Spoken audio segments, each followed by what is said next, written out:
tem o lance da primeira versão da PL das fake news, né? Foi tu que propôs, não é? Tá. E o que te motivou para dar essa atenção toda para esse assunto? A consciência do tamanho do problema que você tem hoje em redes sociais.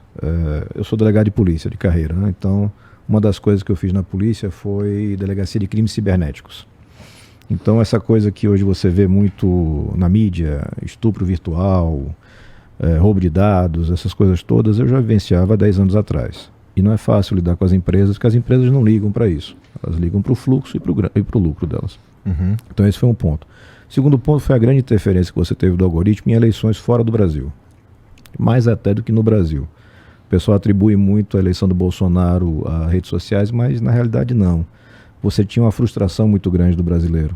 E ele foi o cara que vestiu a camisa que merecia o voto dessa frustração. Mas ele também estava profundamente envolvido, assim. Ele entendeu como funcionava redes sociais, internet, não sei o quê. Os grupos de WhatsApp. E os grupos de WhatsApp. Essa é a grande coisa. Hoje ele migrou mais para o Telegram, mas naquela época o WhatsApp. O WhatsApp é um serviço de mensageria, mas na verdade ele funciona como mural, como se fosse uma rede social. Você faz comunidades, você faz grupos, você faz lista de transmissão. E você consegue fazer ali um giro rápido de informações. E a tendência natural é você cada vez mais se agregar na sua bolha. Então, conhecendo essa realidade, como eu já conhecia por conta do trabalho, ficou muito claro que ele tem que legislar sobre isso. Uhum. O mundo estava começando a legislar naquela época. Uhum. A nossa proposta é muito básica, muito objetiva. Acabar com conta falsa, acabar com impulsionamento ou publicidade não anunciada, não divulgada, e as redes de transmissão também não divulgadas.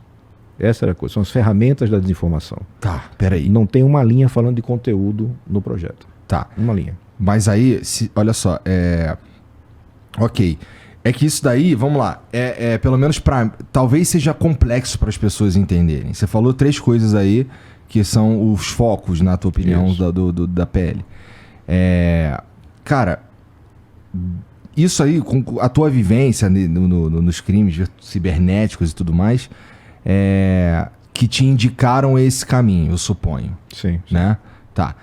E, cara, mas assim, na PL, no texto que é hoje, que é muito diferente do que você propôs lá no começo, tem muito mais coisa do que isso aí que você está falando. Isso. Então, vamos lá. Você falou que não tem uma linha sobre conteúdo. Isso. Mas tem um monte de coisa que reverbera no conteúdo, por exemplo. Sim, você tem, mas para o usuário individual, reverbera em favor do usuário. Como é que roda hoje? Hoje, se o YouTube quiser, enfim, se a Meta quiser derrubar o seu conteúdo, ela vai derrubar e tchau. Verdade. Você não tem direito de defesa, ela não precisa justificar por que ela fez isso, ela só coloca violação aos termos e tchau. Só que hoje a nossa vida, inclusive econômica, está na rede. O que o PL traz? O PL traz uma garantia para o usuário. A derrubada de conteúdo ou de perfil tem que ser fundamentada pela rede. E ela tem que dar um prazo de defesa, tem que abrir uma instância de defesa para você pedir uma revisão disso. Uhum. Isso hoje não existe. Os caras derrubaram já perfil de presidente dos Estados Unidos, sem direito à defesa. Essa é a mudança que você tem para o usuário individual.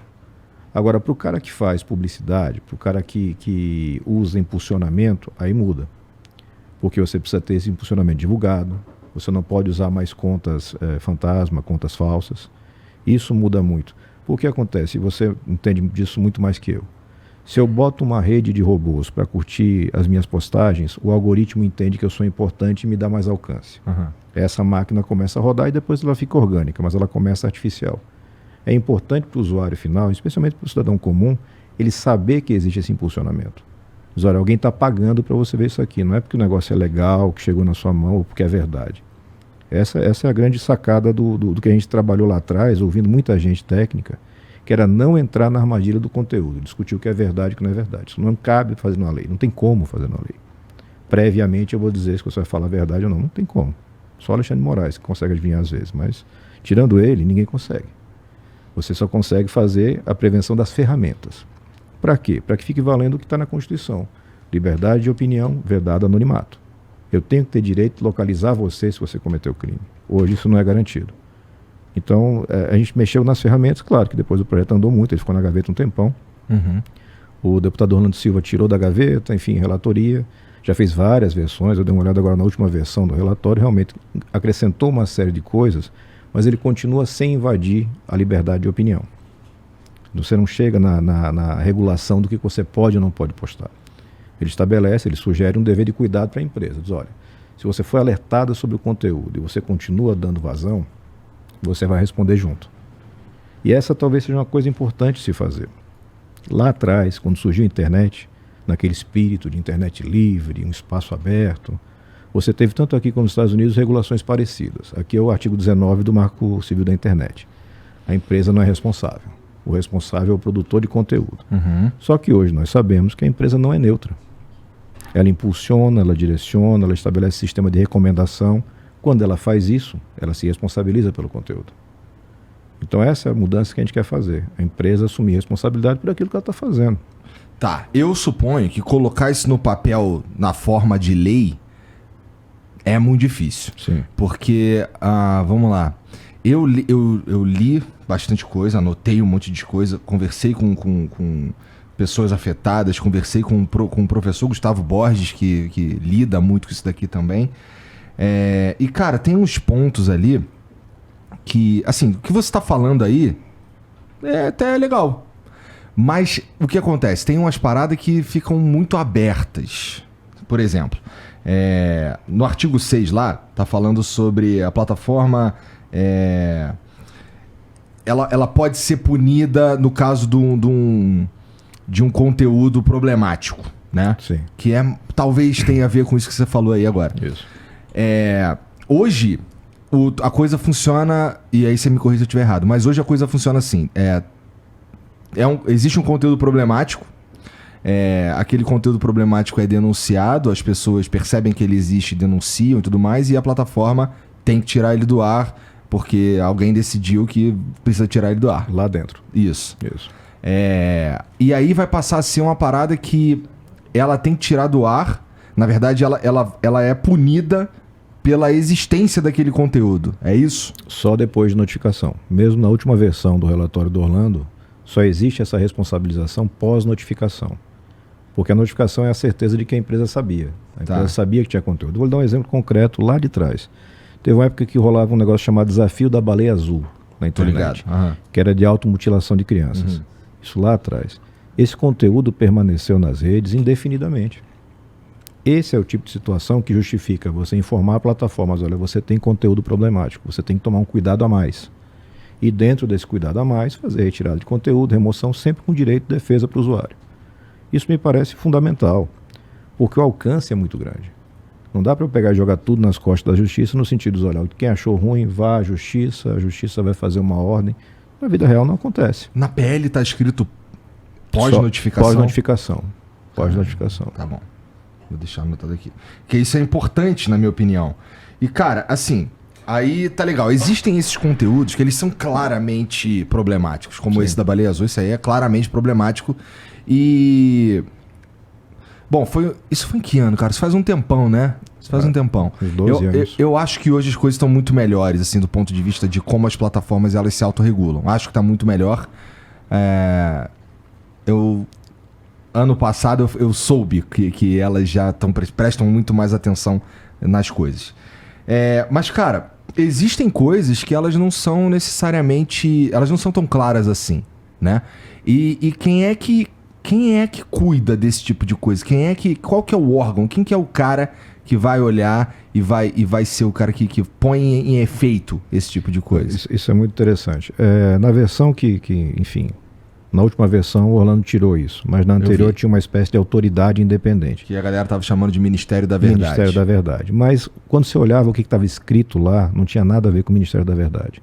Era o órgão que vai receber, ou era o órgão que receberia os relatórios de transparência das empresas. Você cria algumas obrigações na lei. Você tem que dar publicidade para o que você faz. Estou moderando conteúdo, está moderando como? Qual é o volume, como é que é, qual é o critério, como é que isso acontece? Tem que ter alguém para receber esse relatório. Pode ser o CGI, que já regula a internet no Brasil, pode ser a Anatel, que tem muita gente falando sobre isso, ou pode ser uma autoridade nova. O que eu sugeri para o Orlando, e sempre respeitando o espaço de construção, que é da Câmara dos Deputados agora. Se for criar alguma coisa, cria com a composição paritária e com a sociedade participando.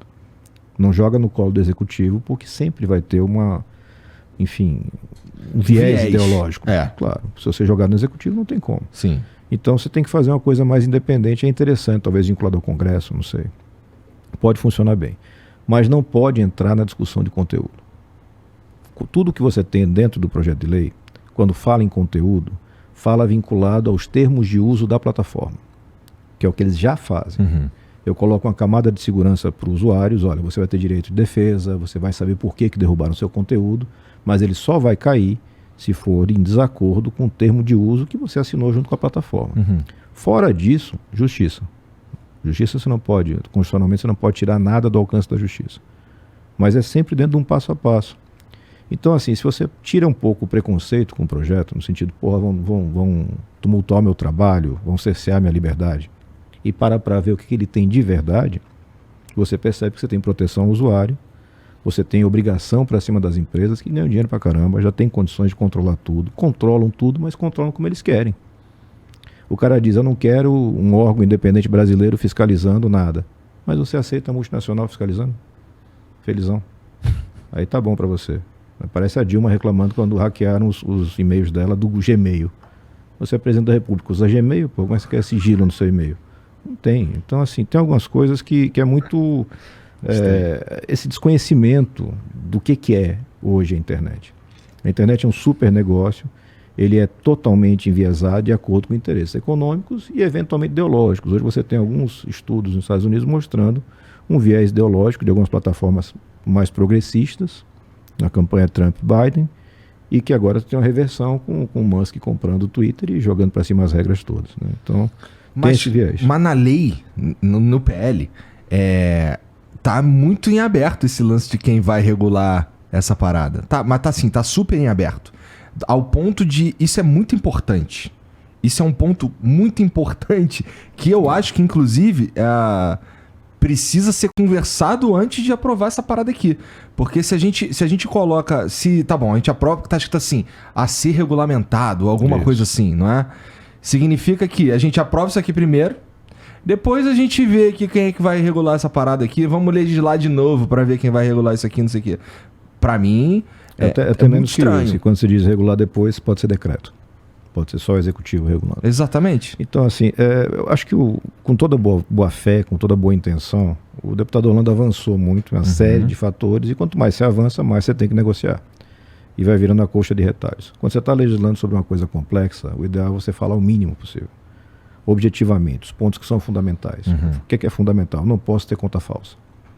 A plataforma tem que identificar quem é o usuário, para fins de responsabilização futura. Eu não posso ter rede de robôs não identificados e a Dona Maria achando que aquilo é um super sucesso, quando na verdade é um cara que pagou para ter usuário indiano. Então essas coisas objetivas, elas já geram um grande impacto. Na minha visão, um impacto suficiente. Se você consegue consenso para avançar em outras coisas, de transparência, tá massa. Transparência de algoritmo, a Europa está falando muito sobre isso. É uma coisa sensível, porque é o coração do negócio do cara. Que transparência é essa? Ele vai Quem vai acessar isso? Isso. Né? Então, assim, algumas coisas têm uma sutileza que talvez você não consiga legislar. E aí cai para a autorregulação das empresas, aquela coisa toda. Mas eu não posso transferir para uma plataforma estrangeira o direito de definir o que é visto e o que não é visto no Brasil. Eu não posso fazer isso. Porque a gente sabe, de novo, você sabe mais que eu, o cara derruba seu alcance ou levanta seu alcance como ele quer. Não é uma coisa palpável, né? Impressa e auditável, para citar Jair Bolsonaro. Né? Não é. É uma coisa aleatória. Tem uma série de vieses ali e o usuário final é quem menos sabe. A gente tem que proteger, porque hoje assim a nossa vida está no ambiente digital. Você não tem mais aquela coisa, não gosto desse troço, não quero saber. Não tem, o seu banco é digital, o seu trabalho é digital, o seu entretenimento é digital. Não tem alternativa. Eu tenho que educar essa população e tenho que proteger num certo nível, naquilo que uma democracia permite ter proteção. Porque depois, num certo limite, é o direito da pessoa, até de se dar mal, a pessoa tem direito. Sim.